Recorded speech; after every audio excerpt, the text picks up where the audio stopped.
ពោសូមចម្រើនពរថ្មភាពដែលជាបច្ចាតិកម្មវត្តសោមសូមថ្លែងនៅអំណរគុណចំពោះលោកហុងសេងនិងភរិយារួមទាំងកូនដែលបានចូលរួមជាបច្ច័យចំនួន$368ដើម្បីជាការធ្វើផ្លូវមួយខ្សែដែលស្ថិតនៅក្នុងភូមិដើមកោលឃុំសោមស្រុកគិរីវង្សខេត្តតាកែវហើយនេះគឺជាមហាបុណ្យកុសលមួយដ៏ធំធេងរបស់បងប្រុសរួមទាំងក្រុមគ្រួសារកូនចៅប្រុសស្រីទាំងអស់ដែលបានចូលរួមចំណែកជាមួយនឹងអាត្មាភាពដើម្បីជាការធ្វើផ្លូវថ្មីមួយខ្សែដែលមានការតភ្ជាប់ពីថ្នល់ជាតិរបស់យើងទៅចំការលើហើយនឹងតភ្ជាប់ទៅក្នុងភូមិដើមរំដែលផងដែរហ្នឹងហើយចំពោះផ្លូវនេះទៀតសោតអាត្មាភាពដែលបានធ្វើនឹងគឺតភ្ជាប់ពីថ្នល់ជាតិហ្នឹងអាចឲ្យញាតិញោមជាពុទ្ធបរិស័ទរួមទាំងបងប្អូនយើងទាំងអស់គ្នាបានធ្វើដំណើរនៅក្នុងផ្លូវនេះរហូតទាល់តែ3ភូមិញាតិញោមហ្នឹងហើយ3ភូមិគឺមានភូមិទន្លាប់ភូមិនេសាគិរីហើយនឹងភូមិដើមកោលដូចជាញាតិញោមបងប្អូនយើងបានឃើញហើយនេះគឺជាទិដ្ឋភាពដែលថតពីខាងលើអាកាសហ្នឹងហើយដោយបង្ហោះដោយដ្រូនគឺអំពីទិដ្ឋភាពនៃផ្លូវរបស់យើងទាំងមូលហ្នឹងហើយផ្លូវនេះទៀតសោតគឺទទឹងយើងមានរហូតទៅដល់ជិតផែខ្ទង់ជា6ម៉ែត្រ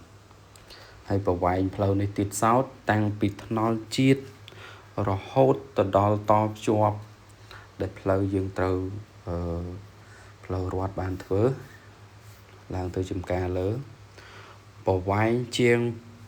600ម៉ែត្រញាតិញោមដោយការចំណាយទៅលើការចាក់ដីចំណាយដីនោះអស់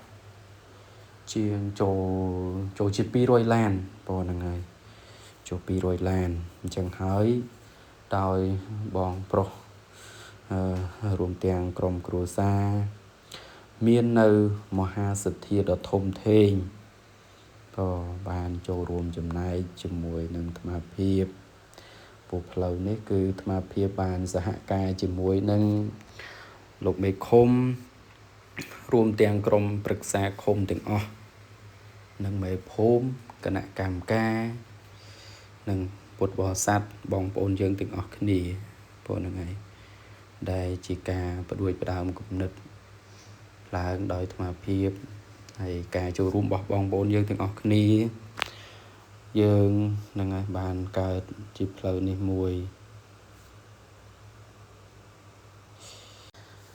ហ្នឹងហើយចឹងដូចជាញាតិញោមបងប្អូនយើងបានឃើញហើយអំពីទិដ្ឋភាព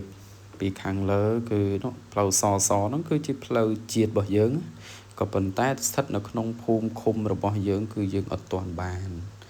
មានថ្នល់កៅស៊ូនោះទេយើងមានត្រឹមតែហ្នឹងហើយគ្រួសក្រហមដើម្បី